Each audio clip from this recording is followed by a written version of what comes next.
Good morning सभी को। जैसे लास्ट टाइम में हम लोगों ने चैप्टर जो स्टार्ट किया था वो था वेक्टर एनालिसिस, जिसमें मैंने आपको बताया था फिजिकल क्वांटिटी को 2 पार्ट्स में डिवाइड किया गया है, आपका वेक्टर क्वांटिटी स्केलर, और एक मैंने बताया था टेंसर क्वांटिटी। इसके अलावा मैंने ये भी डिस्कशन किया था कि कोई अगर हमारा क्वांटिटी है उसको वेक्टर फॉर्म, अगर उसको वेक्टर के फॉर्म में रिप्रेजेंट करना है तो हम एक एरो लगा करके रिप्रेजेंट कर देते हैं। यानी जब किसी भी क्वांटिटी पर एक वेक्टर लग जाएगा, यानी वेक्टर का मतलब एरो लगा देंगे, तो एरो लगाने पे वो हमारा वेक्टर क्वांटिटी होगा। आज जो हम लोग, मैंने आपको बताया था कि आज जो हमारा न्यू टॉपिक है वो है डिफिनीशन रिलेटेड विथ वेक्टर, यानी वेक्टर से रिलेटेड कुछ डिफिनीशन पढ़ेंगे। तो इसके डिफिनीशन हमारे क्या है, फॉलोइंग है। पहला जो डिफिनीशन इसका है वो है हमारा equal vector.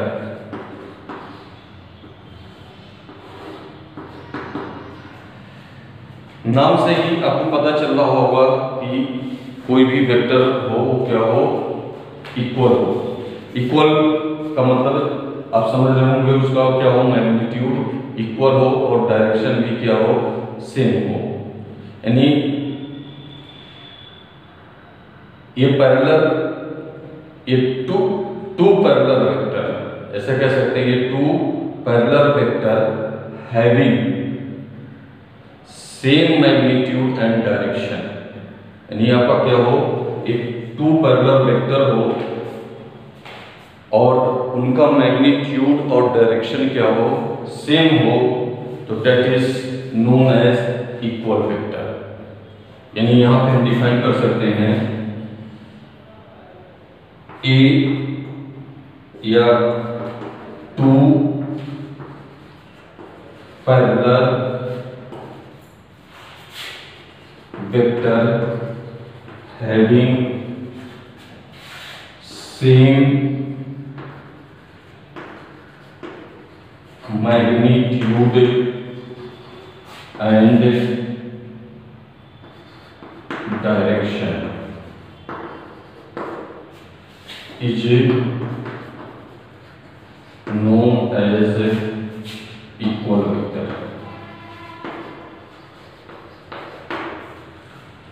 Suppose that example दिखाते हैं। ये सपोज करिए हमारा वेक्टर ए है और ये हमारा वेक्टर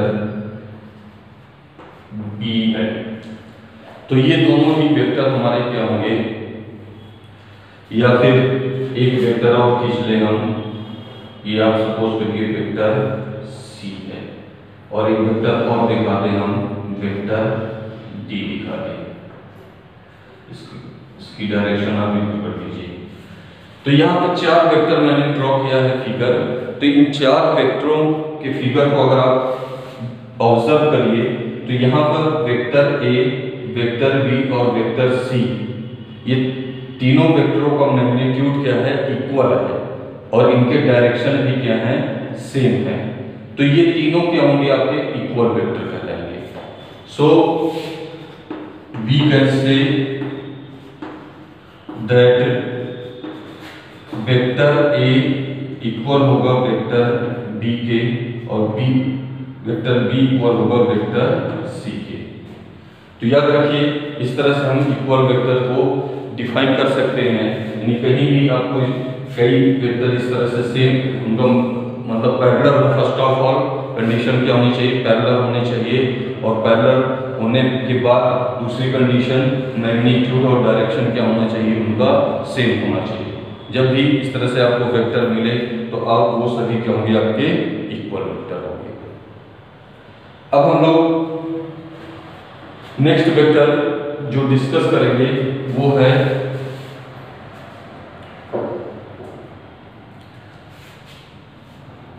दूसरा अपोजिट वेक्टर। अपोजिट वेक्टर ठीक। अपोजिट वेक्टर में हम क्या कहेंगे कि अगर हमारे जो है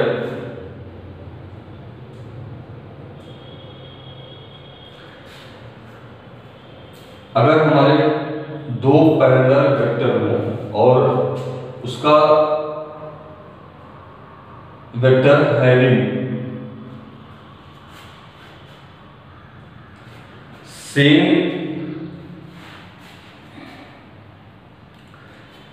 मैग्नीट्यूड, यानी उसका मैग्नीट्यूड क्या हो, सेम हो, but direction are opposite, but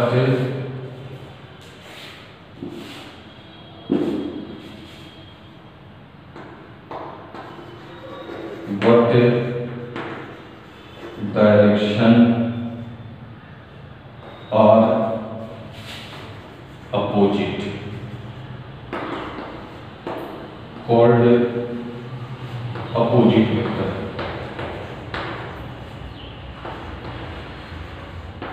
ठीक, मैंने क्या बताया कि अगर हमारे दो पैरेलल वेक्टर हो हैविंग सेम मैग्नीट्यूड, यानी उनका मैग्नीट्यूड सेम हो और डायरेक्शन क्या हो, उनका अपोजिट हो, तो ये सभी क्या होंगे, हमारे कहलाएंगे अपोजिट वेक्टर। जैसे यहाँ पर हमने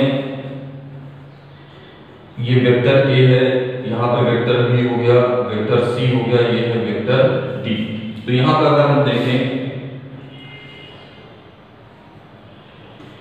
यहाँ पे क्या क्लियरिटी मिलती है कि वेक्टर ए और वेक्टर डी की बात करें, कंपैरिजन करें यहाँ पर, तो वेक्टर ए और डी दोनों क्या हैं, दोनों का जो मैग्नीट्यूड होगा वो क्या होगा, आपका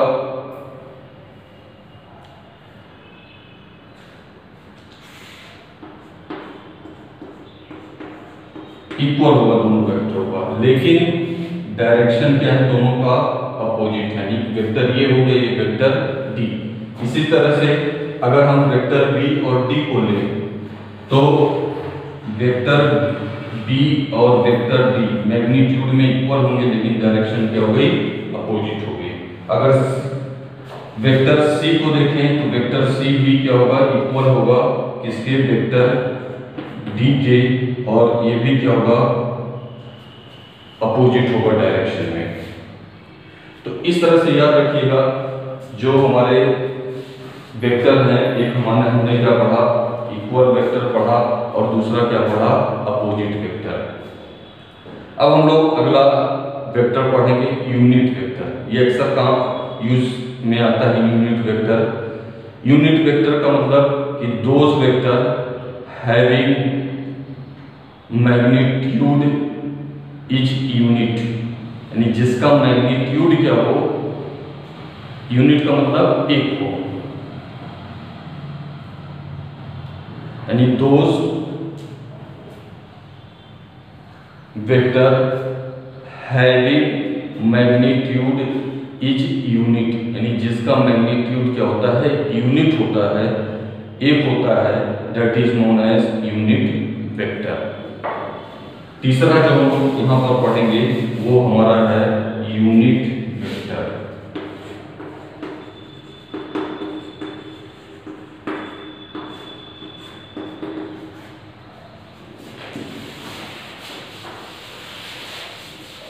यानी इसकी डिफिनेशन हम क्या लिख सकते हैं कि दोज वेक्टर हैविंग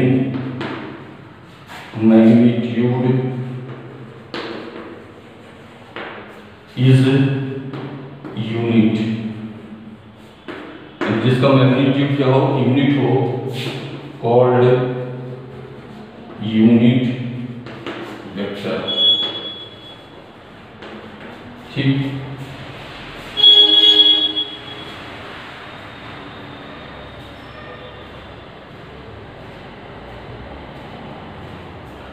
और unit vector can be represented by caps, यानी हम एक कैप लगाकर, जैसे हमारा कैप होता है, टोपी जिसको हम कहते हैं, जिस तरह से टोपी हमारा होगा, जैसे टोपी हम लोग इस तरह से हमारा टोपी को अगर हम देखें तो इस तरह से बना होता है, तो तो इसको हम एक इसका सिंबल जो हम रिप्रेजेंट करते हैं कैप्स के थ्रू करते हैं। तो यहाँ लिख सकते हैं it is represented by caps, इसको हम क्या बोलते हैं, कैप्स कहते हैं। ये लगा करके रिप्रेजेंट करते हैं। और फॉर एग्जांपल अगर हम देखें तो सपोज करिए कि if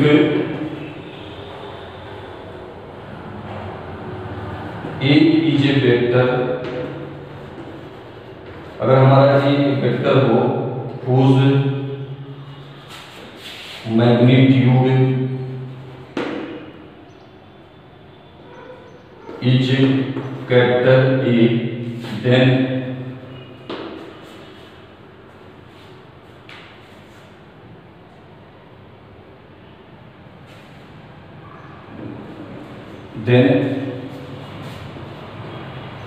unit vector of a vector can be written as, तो यूनिट वेक्टर को हम ऐसे लिख सकते हैं किसी भी वेक्टर का, वेक्टर ए इक्वल टू होगा ए अपॉन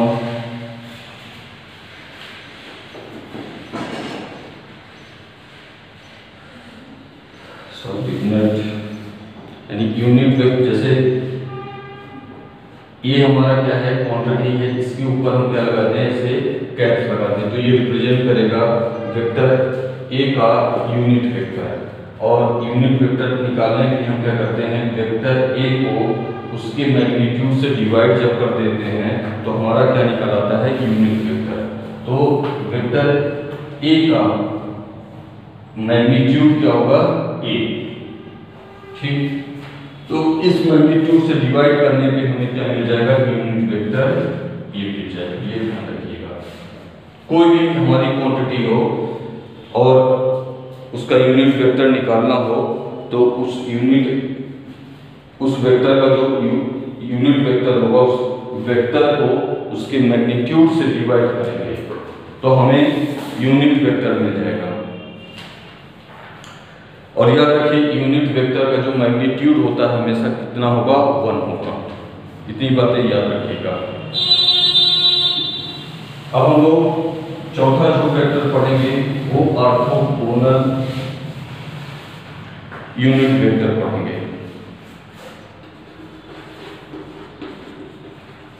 ऑर्थोगोनल यूनिट वेक्टर,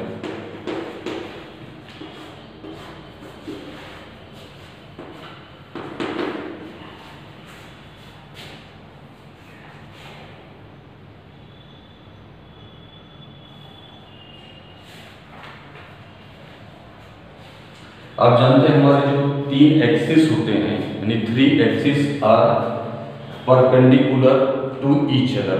तीनों क्या होते हैं, एक दूसरे पे परपेंडिकुलर होते हैं। यानी अगर इसको हम x मान लें, इधर y कंसीडर कर लें, इधर क्या कर लें, z कंसीडर कर लें, z एक्सिस। तो x एक्सिस के डायरेक्शन में जो यूनिट वेक्टर हम लिखते हैं वो i लिख करके, स्मॉल i लिख के इस पे कैप लगा देते हैं, ठीक। इसी तरह से y डायरेक्शन में जो यूनिट वेक्टर लिखा जाता है वो हम j लिख करके उस पे यूनिट वेक्टर लगा देंगे इसे। और z के डायरेक्शन में क्या होगा, हम k लिखते हैं, k से रिप्रेजेंट करते हैं, इस पे यूनिट वेक्टर लगा देंगे। यानी अगर तीनों एक्सिस हमारे परपेंडिकुलर हो तो x डायरेक्शन में जो यूनिट वेक्टर रिप्रेजेंट किया जाता है वो i कैप होगा, j कैप होगा y में, और z एक्सिस में क्या होगा, k कैप होगा। और ये जो i j k, ये ध्यान रखिए i का इस्तेमाल हमेशा x एक्सिस के लिए किया जाएगा और j का इस्तेमाल y एक्सिस के लिए, और z एक्सिस में हम k यूनिट वेक्टर इस्तेमाल करते हैं। तो अगर इन दिशाओं में हमारे यूनिट वेक्टर यहाँ आई हो, जे हो, के हो, तो ये हमेशा जो आई, जे, के हैं ये डायरेक्शन को बताते हैं, यानी एक्स के डायरेक्शन को दिखाने के लिए हम यूनिट वेक्टर लगा देते हैं। तो इसमें क्या होता है, डायरेक्शन शामिल हो जाता है। तो ये हमारे तीनों क्या हैं, परपेंडिकुलर है। तो आई, जे और जो के हैं हमारे, ये सभी हमारे क्या कहलाते हैं, इन्हीं को हम ऑर्थोगोनल यूनिट वेक्टर कहते हैं। यानी I, J, K are known as orthogonal unit vector. यानी इसको ऐसे आप लिख सकते हैं कि if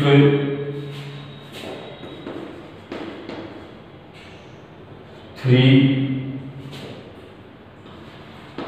dimension axis perpendicular to each other and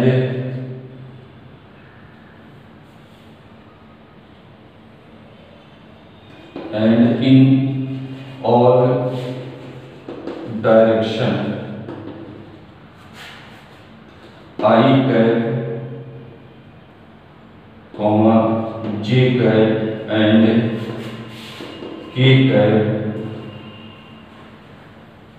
represent unit vector। यानी हमने यहाँ क्या लिखा है, if three dimension axis perpendicular to each other, ठीक, to each other and in all direction. All direction का मतलब x, y, z. I cap, j cap and k cap represented unit vector. Then these are called orthogonal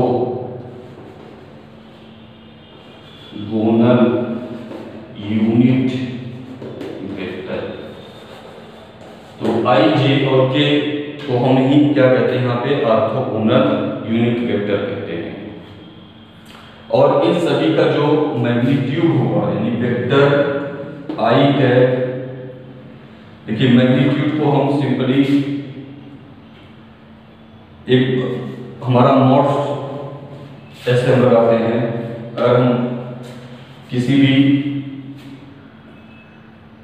vector को के magnitude को हम simply ऐसे ए भी लिख सकते हैं, या इसके ऊपर हम क्या कर सकते हैं, मोड लगा के रिप्रेजेंट कर सकते हैं।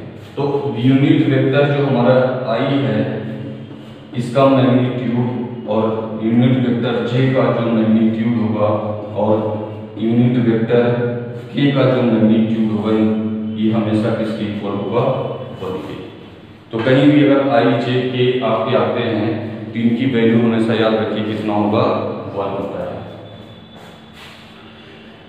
एक हमारा होता है शून्य वेक्टर। शून्य वेक्टर का मतलब जीरो वेक्टर जिसे कहेंगे।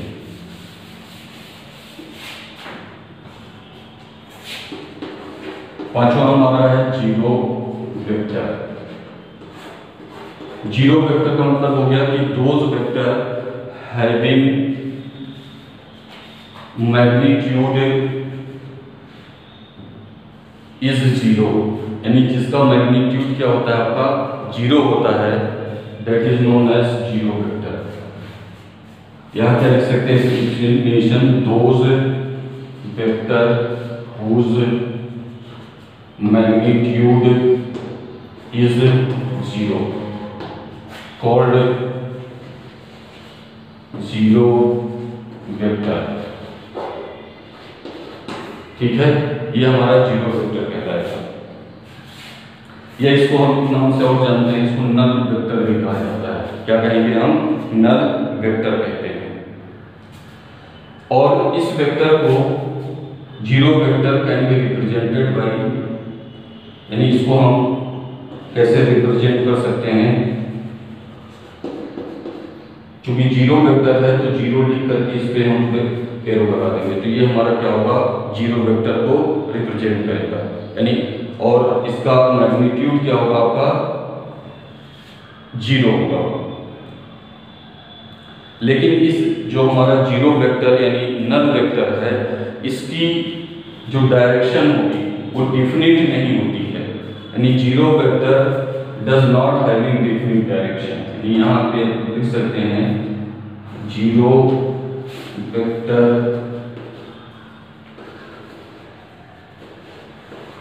Does not having definite direction.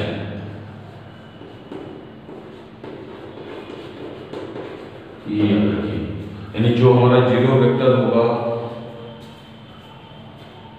उसकी कोई भी डिफिनिट डायरेक्शन नहीं होती है। अगर सपोज करिए कि अगर हमारे दो वेक्टर हो, एक वेक्टर ए हो और एक वेक्टर बी हो, लेकिन वेक्टर बी का डायरेक्शन क्या हो, अपोजिट हो, तो दोनों ही वेक्टर के मैग्नीट्यूड क्या होंगे, इक्वल होंगे, लेकिन डायरेक्शन क्या होंगे, दोनों के अलग अलग होंगे। तो इन दोनों तो जीरो वेक्टर की प्रॉपर्टी से इन दोनों का अगर हम एडिशन करें तो हमें क्या हो जाएगा, दोनों के मैग्नीट्यूड क्या होंगे, इक्वल मिल जाएंगे। यानी जैसे सपोज करिए वेक्टर आपका एक वेक्टर ए है और एक दूसरा हमारा माइनस बी वेक्टर है, तो अपोजिट वेक्टर जैसा कि मैंने बताया, तो अपोजिट वेक्टर के अकॉर्डिंग क्या होगा, दोनों वेक्टर के मैग्नीट्यूड इक्वल होंगे लेकिन डायरेक्शन अपोजिट होगा। तो यहाँ पे हम लिख सकते हैं वेक्टर ए इक्वल होगा वेक्टर बी के, यानी माइनस बी वेक्टर के। अगर हम इस वेक्टर को इधर ले आए तो आपको क्या मिलेगा, vector A plus vector B, ये क्या हो जाएगा आपका, इक्वल टू जीरो हो जाएगा, क्योंकि दोनों के जब मैग्नीट्यूड इक्वल हो गए हैं तो ओवरऑल ये हमें क्या मिलेगा, जीरो मिल जाएगा। तो इस तरह से दो वेक्टर हैं, उनकी जो अगर डायरेक्शन आपकी अपोजिट है तो दोनों वेक्टर हमें क्या देंगे, रिजल्टेंट, उन दोनों वेक्टरों का रिजल्टेंट हमें क्या मिलेगा, जीरो वेक्टर मिलेगा। तो इस तरह से आप जो है इतनी चीजें वेक्टर के बारे में मैंने बताया है और इसको पढ़िएगा, और इन वेक्टर की प्रॉपर्टी को अगर आप याद रखेंगे तो दिमाग में आगे भी हम लोग वेक्टरों का ऐड पढ़ेंगे और वेक्टरों का सब्ट्रैक्शन पढ़ेंगे, ये सब वहाँ से काम करेगा। तो ये 5 प्रॉपर्टी जो मैंने बताई है इसको याद रखिएगा, और कुछ इसके बारे में आगे हम और डिस्कस करेंगे अगले वीडियो में। तो इसको सब लोग गुजारिश से पढ़िए, क्योंकि बिना इसको अगर नहीं पढ़ेंगे तो आगे वेक्टर को नहीं समझ पाएंगे। तो बहुत ही इंपॉर्टेंट है, इसको पढ़ते रहिए कंटिन्यू। चलिए सभी को थैंक्स।